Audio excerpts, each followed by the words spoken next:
یہوہ کے تعلق سے 3 بڑے بیان ہیں اور ان کی وضاحت ہے۔ پہلا بیان یہ ہے کہ یہوہ اونچا راستہ ہے، نمبر 2 پر یہوہ خود سچائی ہے، اور نمبر 3 پر یہوہ زندگی ہے۔ کتنے بیان ہیں وہاں پر؟ یہوہ اونچا راستہ ہے، نمبر 2 پر یہوہ سچائی ہے، نمبر 3 پر یہوہ کیا ہے؟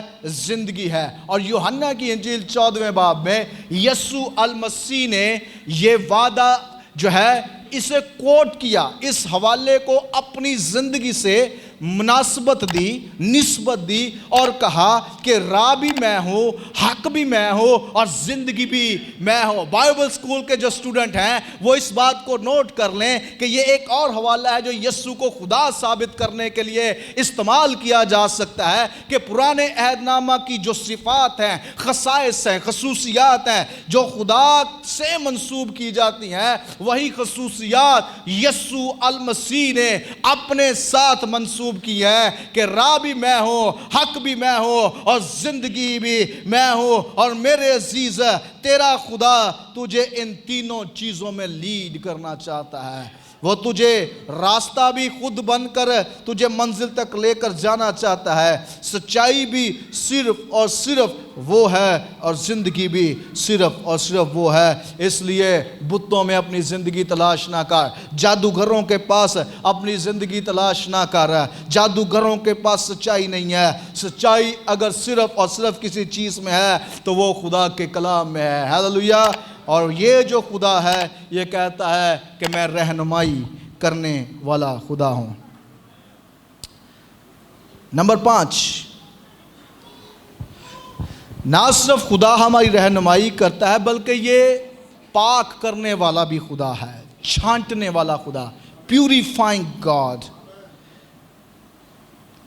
ٹھیک ہے، جب تیل زمین میں سے نکلتا ہے تو یہ جو پیٹرول اور مٹی کا تیل، ڈیزل، ٹھیک ہے، ہائی آکٹین آئل، ٹھیک ہے، یہ سارے کے سارے ایک تیل میں موجود ہوتے ہیں اور اسے کہا جاتا ہے خام تیل۔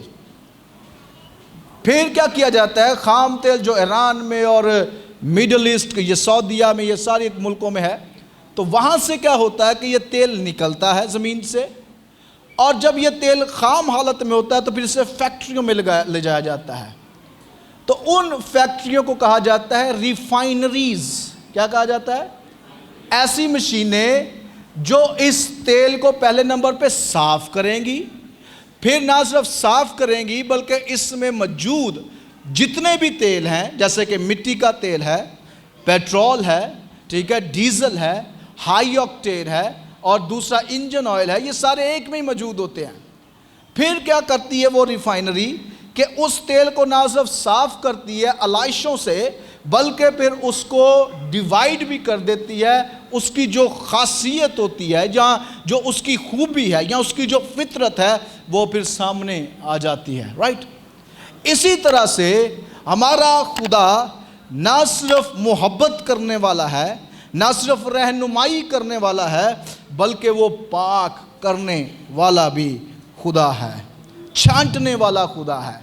جب آپ پر اور مجھ پر دنیا کی فکروں کی، دنیا کے مختلف غلط عقائد کی اور ایمانیات کی مٹی ہم پر چڑھ جاتی ہے، ڈسٹ ہم پر پڑ جاتی ہے، تو پھر خدا کیا کرتا ہے؟ خدا ہماری ڈسٹنگ کرتا ہے، خدا ہمیں پیوریفائی کرتا ہے، خدا ہمیں پاک کرتا ہے۔ جیسے کہ بہت سے عقائد جن کا آپ شکار ہیں، شکر ہے آج تھوڑا بہتر ہو رہے ہیں، کہ آپ کتنے اور میں غلط عقائد کا شکار ہیں کہ جیسے شادی ہوتی ہے تو رائٹ لیفٹ ڈال، سجا پیر پوے گا یا کھبا پیر گھر چ پوے گا۔ ارے بھائی کھبا بھی تیرا ہے، سجا بھی تیرا ہے یا ایسے کرتے ہیں تیرا کھبا لوا دینے ہیں، پھر دیکھتے تو کیسے چلتا ہے، رائٹ؟ دائنا ہاتھ بھی تیرا ہے، بایاں ہاتھ بھی تیرا ہے۔ سو خدا ہمیں ان ساری دنیاوی باتوں سے، دنیاوی رسموں سے، چاول بھی پھینکتے ہیں، رائٹ؟ چاول پھینکے جاتے ہیں، پتہ نہیں کیا کیا کیا جاتا ہے۔ ارے یہ جہالت کی بات ہے بھائی، جہالت کو چھوڑ دے، لا علمی سے نکلا یہوہ جس نے تجھے بنایا ہے، اس نے تجھے آگے سے بھی گھیرا ہوا ہے، اس نے تجھے پیچھے سے بھی گھیرا ہوا ہے، اس نے تجھے دائیں سے بھی گھیرا ہے اور بائیں سے بھی گھیرا ہے۔ نہ صرف اس نے تجھے چاروں طرف سے گھیرا ہوا ہے بلکہ وہ تیرے اندر ہے۔ ہاللیلویا۔ اس لیے بچے کو کالا سرما لگانے سے اس کے مسائل ٹھیک نہیں ہو سکتے، اس کے کلائی پر کالا داغا باندھنے سے اس کے مسائل ٹھیک نہیں ہو سکتے۔ ارے وہ نیا مخلوق ہے، اس کے پیٹ میں مسائل ہونے ہی ہونے ہیں، اس کو سانس لینے میں مشکل ہونی ہے، اس کو یہ سارے، اور آہستہ آہستہ وقت کے ساتھ ساتھ وہ اس ماحول میں جس میں اس نے کبھی زندگی نہیں گزاری اس میں وہ ایڈجسٹ ہوگا اور وہ خود بخود ہی ٹھیک ہو جائے گا۔ ڈاکٹر کے پاس ضرور جا، لیکن اگر تو کالا داغا اور فلانی چیز اور لوہا ہاتھ میں ڈال رہا ہے صرف اس لیے، لوہا بھی کدی حادثات تو بچاندہ ہے، لوہے چتے بے کے لوگاں دے حادثے ہوندے نے کاروں میں اور رائٹ۔ ارے ان عقائد سے نکلا، چاندی ڈالنے سے تیرے بچے پر سایہ نہیں ہوگا، یہ غلط تعلیم ہے۔ سایہ صرف تجھ پر اس وقت نہیں ہوگا جب تجھ پر روح القدس کا سایہ ہوگا۔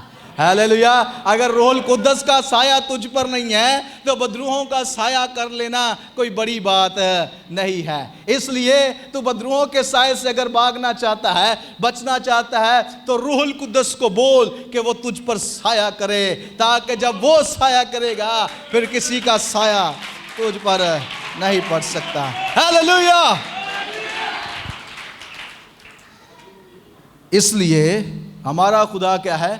پاک کرنے والا خدا ہے۔ طرح طرح کی رسمیں، کچھ لوگوں کو ٹافیاں بانٹنے کا بڑا شوق ہوتا ہے، اکثر لوگ جوتے باندھ لیتے ہیں، رکشوں کے ساتھ اکثر دیکھا ہے، رائٹ۔ ارے جوتا جب تیرا رکشہ کسی سے ٹکرانے لگے گا، جوتے نے آگا تیرا ہینڈل نہیں موڑ دینا۔ کبھی ایسا کیا ہے؟ جو میرا خدا ہے وہ سچائی پر مبنی ہے، اور وہ کہتا ہے اگر تیرا حادثہ ہوگا تو میں اس حادثے میں بھی تیرے ساتھ ہوں، میں اس مشکل میں بھی تیرے ساتھ ہوں۔ اس لیے ان غلط فہمیوں سے نکل جائیں کہ میرے ساتھ کچھ نہیں ہوگا، بلکہ اس سچائی کو لیں، اگر میرے پر مصیبت آئے گی بھی تو میرا خداوند میرے ساتھ ہے، وہ مصیبت میں بھی میرے ساتھ جائے گا۔ آپ کو یاد ہے دانیل کو جب غار میں پھینک دیا تو کیا ہوا؟ خدا خود وہاں پر موجود تھا۔ اس نے کہا اگر دانیل غار میں جائے گا میں بھی غار میں جاؤں گا۔ اس نے کیا کہا؟ اگر دانیل غار میں جائے گا میں بھی دانیل کے ساتھ جاؤں گا۔ اور لکھا ہے خداوند کا فرشتہ وہاں پر ظاہر ہوا اور شیروں کے منہ بند ہو گئے۔ ہاللیلویا۔ کہے میرا خدا پاک کرنے والا خدا ہے۔ خداوند مجھے گندی رسموں سے، گندے عقائد سے جو میرے باپ دادا سے مجھے ملے اور میں لا علمی میں تیرے کلام کی سچائی سے ناواقف ہو کر ان کو مانتا رہا، ان کو کرتا رہا، آج سے میرے ذہن کو، میرے ہاتھوں کو، میرے پاؤں کو اور ان سب سے بڑھ کر میرے ذہن اور دل کو پاک کر۔ ہاللیلویا، ہاللیلویا۔ ارے بھائی جو خدا آپ کو بچہ دے سکتا ہے وہ اس بچے کی رہنمائی بھی کر سکتا ہے۔ ہاللیلویا، پریز گاڈ۔ آپ خوش ہیں؟ میں خوش ہوں کیونکہ میرا خدا پاک کرتا ہے۔ آئے اپنے پاؤں پر کھڑے ہو جائیں۔ ہاللیلویا، جیزس، او لارڈ۔ آئے اپنے ہاتھوں کو آسمان کی طرف بلند کریں۔ ہاللیلویا۔ جن بچوں کو مخصوص کرنا ہے انہیں آگے لے آئیں۔